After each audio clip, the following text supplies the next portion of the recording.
በህይወት ውስጥ የሚያጋጥሙ ፈተናዎች ሊያጠፉ ይመስልሃል? ፈጽሞ አይደለም።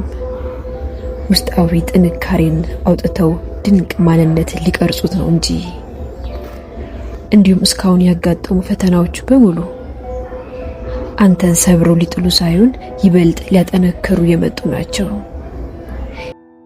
ይህንን እውነት በሚያስደንቅ ሁኔታ የሚያሳይ አንድ ታላቅ የጃፓናውያን እውነት ልንገራችሁ። በጥንታዊ ጃፓን አንድ የሚያስደንቅ ፍልስፍና እና ታሪክ አለ። እሱም ኪንሱን ይባላል። ትርጉሙም የተሰበረውን ነገር በክብር መጠገን ማለት ነው።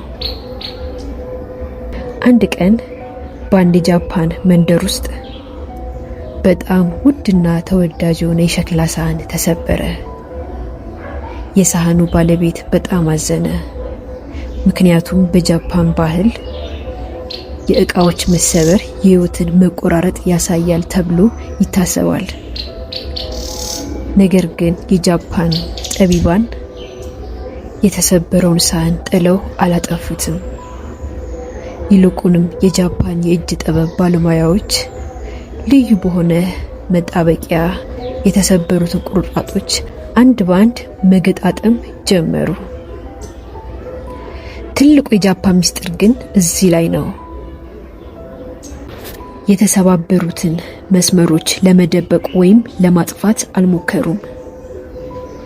ይልቁንም እነዚያ የተሰበሩ መስመሮች ይበልጥ ጎልተውና አብርተው እንዲታዩ አድርገው ጠገኗቸው። ስራው ሲያልቅ ሳህኑ ሙሉ በሙሉ ተቀይሮ ነበር። ከመሰበሩ በፊት ተራ ውበት የነበረው ሳህን አሁን ግን የጥንካሬና የጽናት ምልክት የሚሆን እጅግ ድንቅና ከመቼውም በላይ ማራኪ ዕቃ ሆነ።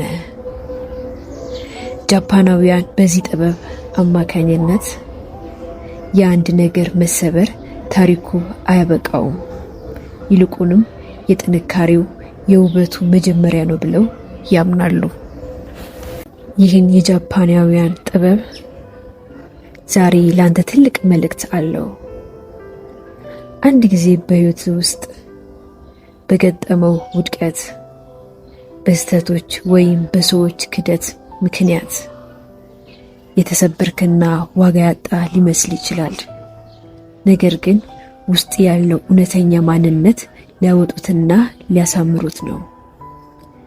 ስለዚህ በራስ ላይ ተስፋ አትቁረጥ። በጃፓናውያን እጅ ይበልጥ ውብ ሆኖ እንደተጠገነው ሳህን ያንተም ህይወት ከፈተናዎች በኋላ እጅግ አስደናቂና የሚያበራ ይሆናል። ጉዞህን ቀጥል። አንተ ካሰብከው በላይ ጠንካራ ነህ።